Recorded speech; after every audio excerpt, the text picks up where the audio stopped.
अब आगे बढ़ते हैं और बात करते हैं नई स्क्रैप पॉलिसी की। यानी कि आपकी गाड़ी अगर पुरानी हो गई है तो आप क्या कुछ कर सकते हैं, क्योंकि सड़क परिवहन मंत्रालय ने एक ड्राफ्ट नोटिफिकेशन जारी किया है जिसमें फी बढ़ोतरी का प्रस्ताव है।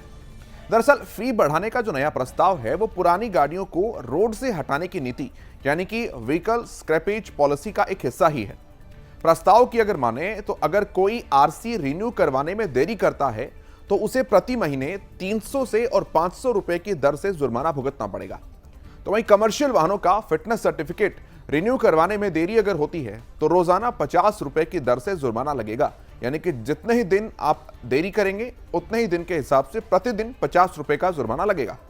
अब जब सरकार प्रदूषण फैलाने वाले पुराने वाहनों को चरणबद्ध तरीके से स्टेप वाइज हटाने के लिए नए नए प्रस्ताव ला रही है, तब यह सवाल उठ रहा है कि क्या सरकार दिल्ली और आसपास के इलाकों में 15 साल पुराने डीजल और पेट्रोल के वाहनों पर पाबंदी हटाने की मांग एनजीटी और सुप्रीम कोर्ट से अब करेगी, क्योंकि यह लगातार बड़ा सवाल बना हुआ है उन तमाम गाड़ी चलाने वाले लोगों के लिए जो दिल्ली एनसीआर में रहते हैं।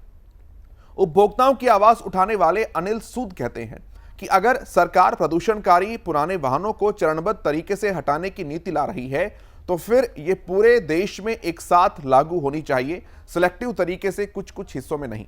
इसलिए सरकार सुप्रीम कोर्ट और एनजीटी से उनके आदेशों को वापस लेने की गुहार भी लगानी चाहिए। हालांकि अभी यह देखना होगा कि क्या सरकार इलेक्ट्रिक और वैकल्पिक ईंधन से चलने वाले पुराने वाहनों को स्क्रैपिंग पॉलिसी से छूट देगी, क्योंकि वो प्रदूषण की मात्रा थोड़ी सी कम करते हैं।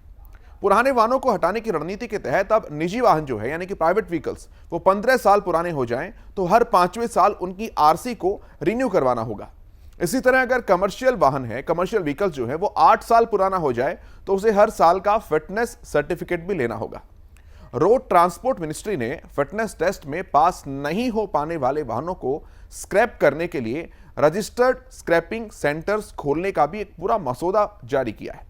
प्रस्ताव के अनुसार कोई भी व्यक्ति देश में किसी भी स्क्रैपिंग सेंटर में अपना वाहन स्क्रैप करवा सकता है और अपनी स्क्रैपिंग सर्टिफिकेट किसी दूसरे को भी दे सकता है, ताकि दूसरे अगर नई गाड़ी खरीदें तो उन्हें नियम के अनुसार छूट मिल सके। मसौदे में यह भी कहा गया है कि गाड़ी स्क्रैप करवाने से पहले स्क्रैपिंग सेंटर गाड़ी के असली मालिक का पता जरूर लगाएगा। कुछ अधिकारियों से हमारे जब संवाददाताओं ने बात की तो उन्होंने यह भी बताया है कि स्क्रैप की गई गाड़ी की कीमत क्या मिलेगी ये बाजार मूल्य पर यानी कि मार्केट वैल्यू पर आधारित होगा, ना कि सरकार इसका कोई पैमाना तय करेगी। कुल मिलाकर अगर बात कहें तो यह निष्कर्ष निकलता है कि 15 साल से ज्यादा पुरानी जो गाड़ियां हैं उनकी आरसी को अब रिव्यू करवाना होगा और अब रिन्यू करवाने पर भी ज्यादा फी का प्रस्ताव है। सरकार ने ड्राफ्ट पॉलिसी में अक्टूबर से 8 गुना फी भरने का नियम भी बनाया है। यह सब प्रदूषण को कम करने के लिए भी एक कारण है। अगर आपने अपना वाहन स्क्रैप करवाया है तो इसका फायदा आप किसी को भी दे सकते हैं, यह भी बात इसमें ध्यान रखने वाली है। और अगर आपने स्क्रैपेज सर्टिफिकेट किसी दूसरे को दिया है तो वो नई गाड़ी पर छूट ले सकता है। मंत्रालय ने यह भी कहा है कि अगर आपने नई गाड़ी खरीदी और उसमें कुछ दिन बाद ही कोई गड़बड़ी निकलती है तो कार बनाने वाली कंपनी को इसे रिकॉल करना होगा। यही नहीं, कंपनी आपको एक नई गाड़ी भी देगी।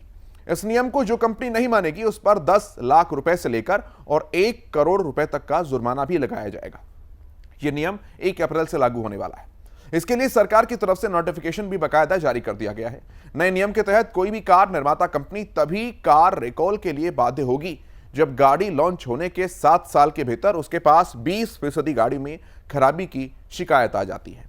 हालांकि आज तमाम मुद्दों को विषयों को समझाने के लिए जो सड़क परिवहन मंत्री हैं नितिन गडकरी, वो प्रेस कॉन्फ्रेंस भी करेंगे और तमाम विषयों की बारीकी से जानकारी देंगे कि क्या आपकी पुरानी गाड़ी अब किन किन शर्तों के तहत चलेगी और आपकी जेब पर इसका कितना असर देखने को मिल सकता है।